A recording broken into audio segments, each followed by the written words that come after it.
क्या आपने कभी सोचा है कि यदि आप प्रकाश की गति से भी तेज यात्रा कर सकें तो क्या होगा? यह पेचीदा प्रश्न भौतिकी की हमारी समझ को चुनौती देते हुए संभावनाओं का एक ब्रह्मांड खोलता है। खैर, अपने आप को तैयार रखें, क्योंकि हम प्रकाश गति की आकर्षक दुनिया में गोता लगा रहे हैं। सबसे पहली बात, प्रकाश की गति वास्तव में क्या है?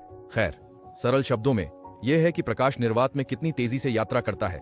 लगभग 186,000 मील प्रति सेकंड की गति से। यह गति ब्रह्मांड में एक मौलिक स्थिरांक है जो आधुनिक भौतिकी की रीढ़ की हड्डी के रूप में कार्य करती है, और इसे अक्सर अंतिम गति सीमा माना जाता है। आप देखिए, जैसे जैसे आप प्रकाश की गति के करीब पहुंचते हैं, चीजें थोड़ी अजीब हो जाती हैं। तो यह स्पष्ट है कि भौतिकी में प्रकाश की गति कोई छोटी बात नहीं है। लेकिन अगर हम इस ब्रह्मांडीय गति सीमा को तोड़ दें तो क्या होगा? कल्पना कीजिए, यदि आप प्रकाश से भी तेज यात्रा कर सकें तो क्या होगा? अब यह वह जगह है जहां चीजें पूरी तरह से सैद्धांतिक और सकारात्मक रूप से दिमाग को मोड़ने वाली हो जाती हैं। जैसे जैसे आप प्रकाश की गति के करीब पहुंचते हैं, अजीब चीजें घटित होने लगती हैं। समय धीमा होने लगता है।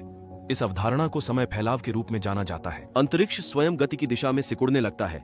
इस घटना को अंतरिक्ष संकुचन कहा जाता है। लेकिन यहाँ पेच है। भौतिकी के नियम, जैसा कि हम वर्तमान में उन्हें समझते हैं, किसी भी वस्तु को प्रकाश की गति तक पहुंचने या उससे अधिक होने से रोकते हैं। यह इस तथ्य के कारण है कि किसी वस्तु की ऊर्जा और द्रव्यमान उसकी गति के साथ बढ़ता है, जिससे प्रकाश की गति तक पहुंचने के लिए अनंत ऊर्जा की आवश्यकता होती है। इसलिए प्रकाश से भी तेज गति से ब्रह्मांड के चारों ओर घूमना जितना आकर्षक होगा, भौतिकी की हमारी वर्तमान समझ हमें दृढ़ता से धीमी गति से रखती है। हमने प्रकाश की गति और उसके निहितार्थों की दुनिया में एक त्वरित गोता लगाया है।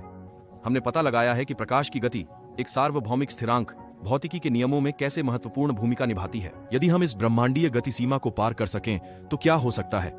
इसके दिलचस्प दायरे में हमने खोजबीन की है, जबकि वास्तविकता यह है कि हम इस सीमा को नहीं तोड़ सकते। ऐसा करने के सैद्धांतिक परिणाम वास्तव में आकर्षक हैं। हालांकि हम गति सीमा को नहीं तोड़ सकते, लेकिन क्या होगा इसकी कल्पना करना हमेशा मजेदार होता है।